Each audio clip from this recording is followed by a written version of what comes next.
the countryside in the UK is too white. This is what's coming out of the government right now. So they asked the Department of Environmental, Food and Rural Affairs, DEFRA, they asked them to do a report and look into the countryside, and they've come up with it's too white, that ethnic minorities do not feel welcome in the countryside because there's loose dogs. Yeah, you heard that right. There's dogs without a leash on them, and the pubs aren't inviting to ethnic minorities. It's just too British and too white and full of middle class, apparently. Well, for one, they're not all middle class. I'm in a rural area down south, and it is not like that at all. They are not all middle classes that go to the parks with their dogs, etc. But this is the report that they're putting forward. It's too middle class, it's too white. Now, why are you worried about skin colour? Because this is the most racist thing I have ever heard against whites, yet the government get away with it. Can you imagine if the tables were turned on this and we said, I don't know, for example, Birmingham or Bradford, there's too many ethnic minorities there, put more whites in. Can you imagine the uproar? But yet it's okay to say there's too many whites in the countryside.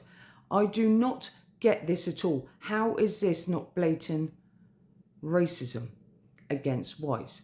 Yes, it is majority whites in the countryside. Of course, because this is where a lot of people go to escape the cities. So they come to the countryside, and this is what people enjoy. This is what the British enjoy. They enjoy the long walks, the countryside, letting their dog off the lead, having a run, stopping in the pub on the way back from their walk, you know, along a trailway or a bridle way, and having a pint or a Coke if you're not a drinker.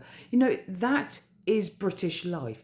It's been that way for many years, but for some reason this government is determined to come in and disrupt all that. And maybe the attack on pubs recently, that was their first step to attacking the countryside. They won't be able to afford the taxes on it. And the other thing that we have down here, and I'm not sure if it's happening elsewhere, but we've got the National Trust, who was all meant to be about the countryside.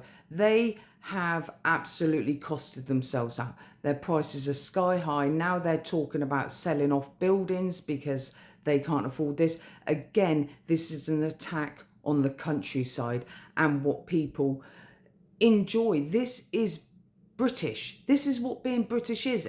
Going for your walks, and they just want, you know, they're already talking about now having dog-free zones because they don't like unleashed dogs. Well, this is Britain. How can you be too white in a majority white country?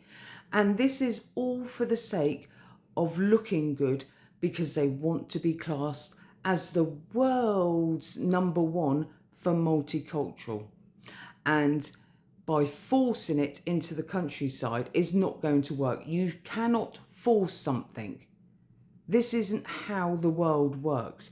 But of course, this government is going to do its damn best to actually do that. And that is what they've done. They've started by attacking the countryside now. They started on the farmers, didn't they? Then now they've started on the pubs with the taxes. And now they're saying we're too white in the countryside. You couldn't make this up. Labour, you are a disgrace to this country by just attacking everything British. I've never heard so much anti-Britishness in my life. And this Labour Party. And do not forget the backbenchers, because they are all going along with this. So they are not getting off scot-free at the ballot box either.